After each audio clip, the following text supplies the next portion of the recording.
ఖమ్మం జిల్లాలో బీజేపీ తెలంగాణ రాష్ట్ర అధ్యక్షుడు నారపరాజు రామచంద్రరావు పర్యటించారు. జిల్లాలో బీజేపీ బలపడుతుందని బీజేపీ రాష్ట్ర అధ్యక్షుడు ఎన్ రామచంద్రరావు అన్నారు. తెలంగాణ రాష్ట్రంలో యూరియా కొరత కాంగ్రెస్ పార్టీ వల్లే వచ్చిందన్నారు. 2024లో 9.85 మెట్రిక్ టన్నుల యూరియా అందుబాటులో ఉంటే ఇప్పుడెందుకు యూరియా కొరత ఏర్పడిందో వ్యవసాయ శాఖ మంత్రి రైతులకు సమాధానం చెప్పాలన్నారు. ఇది నిజం కాకపోతే నేను నా పదవికి రాజీనామా చేస్తానన్నారు. ఇక ఇదే అంశంపై బీజేపీ రాష్ట్ర అధ్యక్షుడు ఎన్ రామచంద్రరావుతో మా Khammam correspondent face to face. Khammam జిల్లా పర్యటనలో తొలిసారిగా బీజేపీ రాష్ట్ర అధ్యక్షుడు నారపరాజు రామచంద్రరావు గారు ఖమ్మం ఇచ్చేశారు.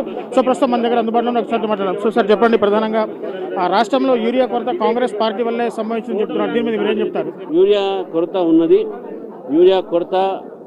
ఉన్నది, కాంగ్రెస్ పార్టీ చెప్తున్నప్పుడు కూడా అది అబద్ధం. యూరియా కొరత లేదు, యూరియా వారికి కావాల్సినంత కూడా మేము ఇస్తున్నాం. యూరియా కొరత ఇక్కడ రాష్ట్రంలో ఉన్నది అని అంటే అది రాష్ట్ర ప్రభుత్వము దాన్ని ఎందుకు ఉన్నదని వాళ్ళు కనుక్కోవాలి. కానీ కేంద్ర ప్రభుత్వం నుంచి ఎక్కడ కూడా యూరియా తక్కువగానే యూరియా సప్లై చేయడం కానీ ఎక్కడ కూడా డిలే చేయలేదు. అన్ని వాళ్ళకి అవైలబిలిటీ ఉన్నాయి, వాళ్ళ రిక్వైర్మెంట్కి అన్నీ ఇస్తున్నాం. ఎక్కడ కూడా దాంట్లో మేము తక్కువ సప్లై చేయలేదు. ఎందుకు ఇక్కడ షార్టేజ్ వచ్చిందో వాళ్ళు వాళ్ళ యొక్క ఎంక్వైరీ చేయాల్సిన అవసరం ఉంది. అంటే యూరియా కొరత కేవలం కాంగ్రెస్ పార్టీ వల్లే వచ్చింది, ఈ లెక్కనిగా నిరూపిస్తే వ్యవసాయ శాఖ మంత్రిగా మీరు రిజైన్ చేయండి, లేకపోతే నేను రిజైన్ చేస్తాను కాబట్టి హాట్ కామెంట్ చేశారు. దీన్ని ఏ విధంగా చూడొచ్చు అంటారు సార్? తప్పకుండా, ఎందుకంటే నేను డిపార్ట్మెంట్ ఆఫ్ ఫర్టిలైజర్ ఇచ్చినటువంటి లెక్కలు నేను దాన్ని బట్టి చెప్తున్నాను. కేంద్ర ప్రభుత్వం ఎప్పుడు కూడా యూరియా అనేది కావాలని కానీ ఇక్కడ కొరత క్రియేట్ అయింది. రాష్ట్ర ప్రభుత్వం ఒక విధానం వల్ల అయింది. వాళ్ళు దాంట్లో ఎంక్వైరీ చేయాలి, దానికి సిద్ధంగా ఉన్నానని చెప్తున్నాను. అంటే జాతీయ రహదారులు కూడా పూర్తిగా బీజేపీ ప్రభుత్వం నిధులిస్తుంటే రాష్ట్ర ప్రభుత్వం కూడా పూర్తిగా తన ఖాతాలో వేసుకుంటామని చెప్పారు. దీని ఎలా చూడొచ్చు సార్?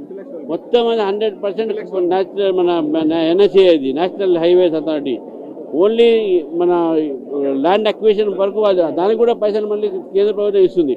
ల్యాండ్ అక్విజిషన్ వరకే రాష్ట్ర ప్రభుత్వం చూస్తుంది, దాని కాంపన్సేషన్ కూడా కేంద్ర ప్రభుత్వం ఇస్తుంది. అంటే సార్ లాస్ట్గా కాంగ్రెస్ ప్రభుత్వంలో ఉన్న మంత్రులంతా కూడా ప్రజల కోసం పనిచేయట్లేదు, ముఖ్యమంత్రి సీట్ లాక్కోవడానికి ప్రయత్నం చేస్తున్నారని చెప్పేసి కూడా మీరు హాట్ కామెంట్ చేశారు. దీని ఏ విధంగా చూసుకొచ్చుంటారు సార్? తప్పకుండా కాంగ్రెస్ ఉన్న అలవాటు కదా, అదే కాంగ్రెస్ కొత్త కాదు కదా, ఒకరు గుడిసే వాడు గుడిసే అలవాటు వాళ్ళకు ఉన్నది.